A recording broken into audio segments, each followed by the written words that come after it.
Good morning, students. Welcome in the class 7th. As we all know that we are watching our video of subject maths of class standard 7th, and we are watching our first chapter geometrical construction. In our last video, we have seen practice set number 6. मतलब हमारे पिछले video में हमने practice set 6 देखा हुआ है students, और इसके आधार पर हमने कुछ कॉन्ग्रुएंस एंगल्स भी देखे थे, जिसको हम लोगों ने एक जिलेटिन पेपर पे, प्लास्टिक पेपर एक दूसरे के ऊपर इसको ओवरलैप करके भी देखे, है ना।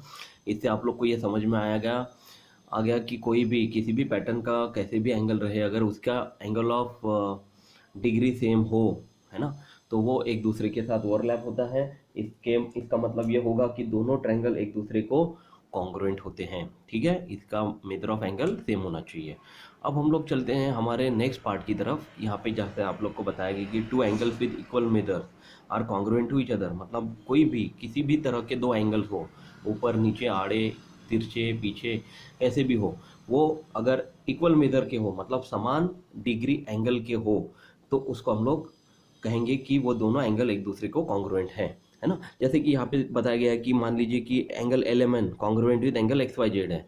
मान लो कि ये दोनों 90 डिग्री के एंगल थे, अलग अलग थे, और ये एक दूसरे को कॉन्ग्रुएंट है, तो इसका ये भी मतलब होता है कि angle XYZ congruent with angle LMN ये होता है, ठीक है। उसी तरह से अगर angle LMN congruent with ABC है, मान लो कि LMN जो है वो ABC को कॉन्ग्रुएंट है, फिर एंगल ABC जो है वो XYZ को कॉन्ग्रुएंट है।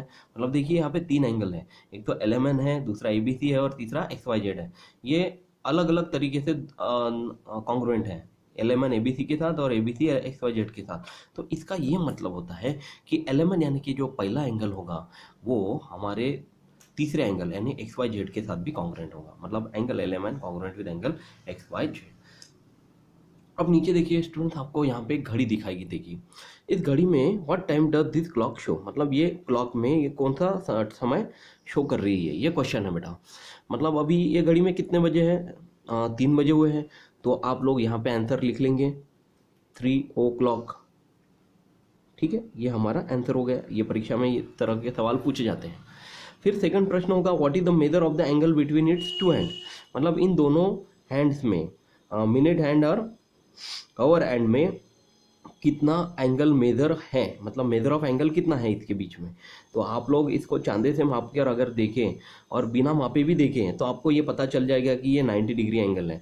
तो डायरेक्टली आप लोग यहाँ पे लिख सकते हैं बेटा 90 डिग्री। और थर्ड क्वेश्चन है, लास्ट क्वेश्चन है, eight which other time is the angle between the hands congruent with this angle, मतलब इसी तरह अन्य दूसरे तरीके से और कौन सा एंगल ये वाला एंगल से कॉन्ग्रुएंट होगा।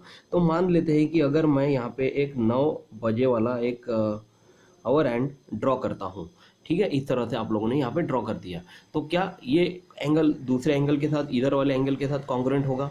बिल्कुल होगा। यानी कि यदि यहाँ पे 9 बजे, तो एट विच अदर टाइम मतलब कितने बजे वो दूसरे एंगल के साथ, वही एंगल के साथ कॉन्ग्रुएंट होगा, दूसरे 3 बजे वाले एंगल से कॉन्ग्रुएंट होगा। तो हम लोग यहाँ पे लिख सकते हैं 9 o'clock, मतलब यदि 9 बजे तो वो 3 वाले एंगल के साथ आसानी से कॉन्ग्रुएंट हो जाएगा, ठीक है। तो ये क्वेश्चन हम लोग को लिखने हैं स्टूडेंट्स, ये मैं आप लोग को लिख के दे देता हूँ।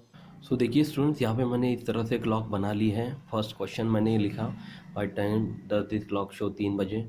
दूसरा what is the measure of angle between two hands, तो 90 degree, and eight which other time is the angle between the hands congruent with this angle, मतलब दूसरे कौन से समय पे ये हैंड कॉन्ग्रुएंट होंगे, वो 9 o'clock है। अब चलते हैं हमारे नेक्स्ट पोर्शन की तरफ, वो है हमारा प्रैक्टिस सेट नंबर 7। और ये प्रैक्टिस नंबर 7 में हम लोग को एक ही गणित दिया गया है, इस एक गणित को हम लोग जल्दी से सॉल्व कर लेते हैं। फिर हम लोग को इसका आखिरी, ये पार्ट का आखिरी पोर्शन देखना है, जो कि है कॉन्ग्रुएंस ऑफ सर्कल्स, ओके। अब देखिए स्टूडेंट्स, यहाँ पे मैंने प्रैक्टिस सेट 7 लिख लिया है। इसमें हमने फर्स्ट प्रॉब्लम लिखा है, some angles are given below using the symbol of congruence, write the name of the pair of congruent angle in this figures, मतलब ये फिगर के आधार पर हम लोग को इनके कॉन्ग्रुएंट पेयर्स निकालने हैं। तो चलते हैं, ये पेयर्स हम लोग यहाँ पे ड्रॉ कर लेते हैं स्टूडेंट्स। तो स्टूडेंट, जैसे आप देख पा रहे हैं यहाँ पे मैंने ये आकृति ड्रॉ की हुई है। इस आकृति को ड्रॉ करते समय आप लोग को ध्यान में रखना है कि एक सीधी लाइन खींच लेना है। फिर आप लोग को इस तरह से यहाँ पे चांदा ले लेना है बेटा, चांदे से एक 90 डिग्री एंगल खींच लेना है। 90 डिग्री खींच लेने के बाद आप लोग को एक लाइन को सीधे से जोड़ लेना है, ये एंगल हमारा बन जाएगा। फिर हम लोग को 30 डिग्री एंगल लेना है बेटा। 30 डिग्री एंगल कैसे लेंगे, आप लोगों को पिछली कक्षा में मैंने बताया हुआ था। यहाँ पे 30 डिग्री पर यहाँ पे एक पॉइंट खींच लेंगे और सीधी लाइन हम लोग को यहाँ पे खींच लेनी है। फिर क्या करना है, हम लोग को ये 45 डिग्री एंगल लेना है। उसके लिए हम लोग क्या करेंगे, एक डिवाइडर लेंगे, डिवाइडर से हम लोग क्या करेंगे, एक चाप इधर मारेंगे, एक चाप उधर मारेंगे। ऊपर में मारने के बाद वही अंतर आप लोग को लेके एक चाप यहाँ पे मारना है और वही अंतर ये पॉइंट पर रख के आप लोग को दूसरा चाप यहाँ पे मारना है बेटा। और जहाँ पे ये दोनों पॉइंट इंटरसेक्ट हो जाएंगे वहाँ से एक सीधी लाइन हम लोग को खींच लेनी है। तो ये हो गया हमारा 45 डिग्री एंगल तैयार। ठीक है, अब हम लोग इसके बाद आप लोग को जो 3 एंगल इसके साथ दिए गए हैं वो एक साथ नीचे बनाने हैं। एंगल PQR ये 90 डिग्री वाला बना लिया है मैंने। ये हम लोग चेक कर लेते हैं कि ये 90 डिग्री है या नहीं, है ना। देखिए इस तरह से मैं ये चांदा यहाँ पे रख रहा हूँ और इसको रखने के बाद आप लोग को ये 90 डिग्री एंगल यहाँ पे मिल रहा है।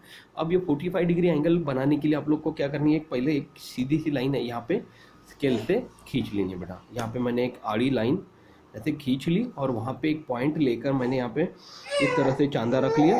और चांदा रख लेने के बाद यहाँ पे एक ये देखिए जीरो वाली लाइन हम लोग को यहाँ पे कंसीडर करनी है। जीरो वाली लाइन से हम लोगों ने 40 और 50 के बीच में एक लाइन यहाँ पे बना ली और वहाँ से बीच में से एक लाइन खींच ली। ये हो गया हमारा 45 डिग्री एंगल तैयार। उसी तरह से एक आड़ी लाइन आप लोग को स्केल द्वारा यहाँ पे बना लेनी है और आड़ी वाली लाइन बना लेने के बाद आप लोग को क्या करना है, दोबारा चांदा लेना है बेटा। और चांदा लेकर इस तरह से आप लोग को जीरो वाली लाइन से 30 डिग्री एंगल यहाँ पे बना लेना है और ये सीधी एक लाइन खींच लेंगे। तो ये हमारी आकृति इस तरह से हम लोग को बनानी है। अब हम लोग चलते हैं इसका आंसर लिखने के लिए। ये सवाल क्या है ये हम लोग देख लेते हैं स्टूडेंट पहले। सो देखिए स्टूडेंट, ये सवाल है अपना, some angles are given below using the symbol of congruence, मतलब कॉन्ग्रुएंस का सिंबल का उपयोग करके write the name of the pair of congruent angle in this figure. जैसे आप लोग यहाँ से देख पा रहे हैं कि ये जो DOC जो एंगल है ना, जो हमने यहाँ पे ड्रॉ किया हुआ है बेटा, ये देखिए ये DOC जो एंगल है ये 30 डिग्री आप लोग को दिया गया है ना। ये जो पॉइंट इंटरसेक्टिंग है ये B एंगल है। तो BOA जो एंगल है ये वो 45 डिग्री दिया गया है ना। अब इन दोनों एंगल का ही उपयोग करके हम लोग को इनको लिखना है। और थर्ड एंगल है बेटा एंगल AOC, ये है 90 डिग्री। देख रहे हैं आप लोग, O और C के बीच में ये कौन सा एंगल हो जाता है अपना, 90 डिग्री एंगल हो जाता है। तो हम लोग डायरेक्टली इसके सोल्यूशन में लिख सकते हैं। therefore सोल्यूशन में एंगल मेजर ऑफ एंगल लिखते हैं, measure of angle AOC congruent with measure of angle PQR। मतलब ये क्यों कॉन्ग्रुएंट है, क्योंकि दोनों का मेजर ऑफ एंगल सेम होने की वजह से ये दोनों एंगल जो होंगे वो कॉन्ग्रुएंट हो जाते हैं। Angle AOC is congruent with angle PQR। Then यहाँ पे दिया है 45 डिग्री एंगल। अब देखिए बेटा यहाँ पे ये जो एंगल है BOC और एंगल है BOA, ये दोनों 45 डिग्री एंगल है ना। तो ये दोनों हम लोग यहाँ पे इस तरह से लिख सकते हैं, measure of angle AOB congruent with measure of angle BOC congruent with measure of angle. ये देखिए यहाँ पे इनके नाम मैंने लिखे नहीं है, ये R है, ये है T। तो मेजर ऑफ एंगल RST, ये 3 एंगल एक दूसरे के साथ कॉन्ग्रुएंट हैं। इस तरह से हम लोग 1 बाय 1 पॉइंट्स देकर इनको लिख सकते हैं बेटा। मतलब देखिए मैं दोबारा आप लोग को बताता हूँ, ये AOB 45 डिग्री है, BOC भी 45 डिग्री है और ये 45 और 45 मिलकर कितना बना है, 90 डिग्री बना हुआ है। परंतु हम लोग को सिर्फ 45 डिग्री एंगल पूछा हुआ है और उसके कॉन्ग्रुएंट पेयर हम लोग को लिखना है। तो सबसे पहले AOB congruent with angle BOC लिख लेते हैं और वही पेयर किसके साथ कॉन्ग्रुएंट है, RST की वजह टी के साथ। क्यों, क्योंकि वो भी 45 एंगल मेजरमेंट है। अब हम लोग थर्ड वाला पॉइंट चलते हैं बेटा। थर्ड वाला जो पॉइंट में आप लोग को एंगल है LMN, वो कौन सी डिग्री वाले एंगल है, वो 30 डिग्री एंगल है। अब देखते हैं फिगर में 30 डिग्री एंगल कौन सा है, एंगल DOC। तो यहाँ पे हम लोग डायरेक्टली लिख सकते हैं measure of angle DOC congruent with measure of angle LMN। ये हो गया हमारा फाइनल आंसर। सो स्टूडेंट्स, अब हम लोग चलते हैं कॉन्ग्रुएंस ऑफ सर्कल की तरफ। जैसे आपको यहाँ पे दिख रहा है टेक्स्ट बुक में कॉन्ग्रुएंस ऑफ सर्कल, यहाँ पे आप लोग को 1 सेंटीमीटर रेडियस का एक ट्रायंगल यहाँ पे ड्रॉ किया गया, एक सर्कल यहाँ पे ड्रॉ किया गया बेटा। फिर 2 सेंटीमीटर रेडियस का दूसरा सर्कल यहाँ पे ड्रॉ किया गया है। सी फिगर में आप लोग देख रहे हैं कि 1 सेंटीमीटर रेडियस का तीसरा सर्कल यहाँ पे ड्रॉ किया गया है। और डी फिगर में आप लोग देख रहे हैं कि 1.3 सेंटीमीटर रेडियस का चौथा सर्कल यहाँ पे ड्रॉ किया गया है। यहाँ पे आप लोग को बताया गया है कि इन चारों सर्कल्स में आप लोग को कॉन्ग्रुएंस ऑफ सर्कल्स में कॉन्ग्रुएंट पेयर कौन से सर्कल की दिखेगी। मतलब ये बताया गया है कि यदि ये सर्कल को कट किया जाए और एक दूसरे के ऊपर रखा जाए, है ना, तो ये किसके साथ कॉन्ग्रुएंट होगा। तो बहुत आसान है स्टूडेंट्स, 1 सेंटीमीटर यहाँ पे एक सर्कल वाला जो है वो ए फिगर जो है वो सी फिगर के साथ कॉन्ग्रुएंट हो जाएंगी, है ना। ये मतलब ए और C both are congruent to each other. परंतु बी जो 2 सेंटीमीटर है ना डी के साथ कॉन्ग्रुएंट होगा, ना सी के साथ होगा, ना ए के साथ होगा। उसी तरह से डी जो सर्कल है वो भी ना ए के साथ कॉन्ग्रुएंट होगा, ना बी के साथ कॉन्ग्रुएंट होगा, और ना ही सी के साथ कॉन्ग्रुएंट होगा। यही चीज़ यहाँ पे बताई गई है कि ऑब्जर्वेशन है बेटा, the circle in A and C are coincide, मतलब क्या होगा, वो एक दूसरे के साथ समांतर है। तो therefore circle in figure B and C and in figure A and D, मतलब बी और सी और फिगर ए और डी डू नॉट कोइंसाइड, मतलब ये एक दूसरे के साथ कोइंसाइड नहीं होते। जैसे कि बी और सी की जोड़ी और ए और डी की जोड़ी। तो are there other pairs like this, मतलब इसकी तरह और अदर पेयर इसके हैं क्या, तो हमको इसमें देखने पड़ेंगे। तो circle which coincide exactly are said to be congruent circle. तो जो सर्कल इसमें एक दूसरे के साथ कोइंसाइड होते हैं उनको हम लोग कॉन्ग्रुएंट सर्कल्स कहते हैं। तो जैसे यहाँ पे एक्टिविटी 2, 3 और 4 दिए गए बेटा, तो get bangles of different sides but equal thickness and find the congruent one among them. मतलब हम लोग को यहाँ पे बताया गया कि गेट बैंगल्स मतलब कुछ चूड़ियाँ हम लोग को यहाँ पे लेनी है। देखिए स्टूडेंट्स, यहाँ पे मैंने कुछ चूड़ियाँ आपके सामने यहाँ पे रखी हुई हैं, तो आप लोग को समझ में आ जाएगा ये सर्कुलर है। और यदि इसको एक दूसरे के साथ एक दूसरे के ऊपर रखा जाए तो ऐसे लगेगा कि ये एक ही है, लेकिन ये एक नहीं है, 2 हैं, ठीक है। तो इनको हम लोग कॉन्ग्रुएंट पेयर्स कहेंगे। दूसरी चूड़ियाँ मेरे पास यहाँ पे हैं, ये भी आप लोग देख पा रहे हैं, ये 2 नहीं है, ये एक ही है, तो ये भी एक दूसरे के साथ कॉन्ग्रुएंट पेयर्स हैं।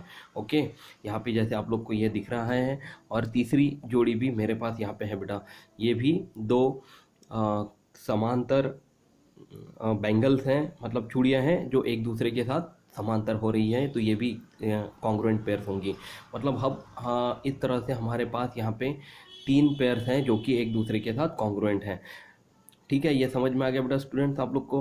अब चलते हैं हमारे सेकंड एक्टिविटी की तरफ। इसमें पूछा गया है कि find congruent circle in your surrounding. इस तरह से कॉन्ग्रुएंट सर्कल हम लोग हमारे सराउंडिंग में देख सकते हैं क्या?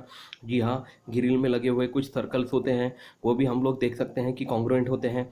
प्लेट्स होते हैं, कटोरे होते हैं, वो भी हमारे आसपास में सराउंडिंग में आप लोग देख पाते हैं कि वो एक दूसरे के साथ कॉन्ग्रुएंट होते हैं।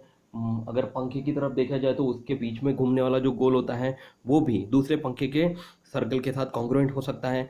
एक्टिविटी 4 में आप लोग को बताया गया है कि take some round bowls and plates, place their edges one upon the other to find pairs of congruent edges. मतलब बाउल्स यानी कि कटोरे और प्लेट्स हम लोग को लेनी है, और वो भी हम लोग को चेक करना है कि एक दूसरे को कॉन्ग्रुएंट है या नहीं।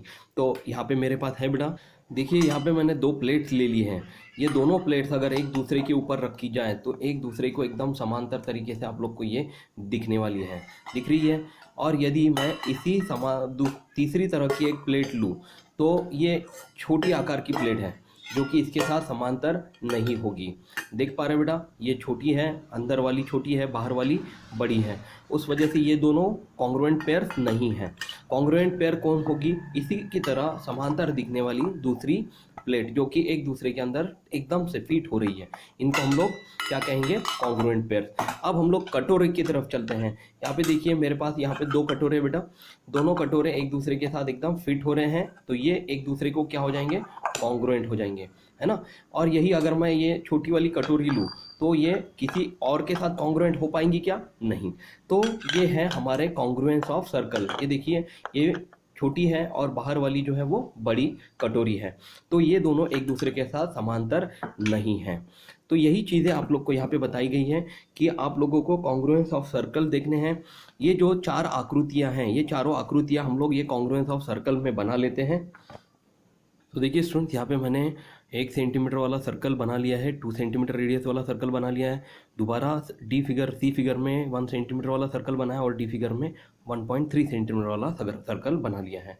तो कॉन्ग्रुएंस ऑफ सर्कल में आप लोग को यहाँ पे लिखना है, देयरफॉर फिगर ए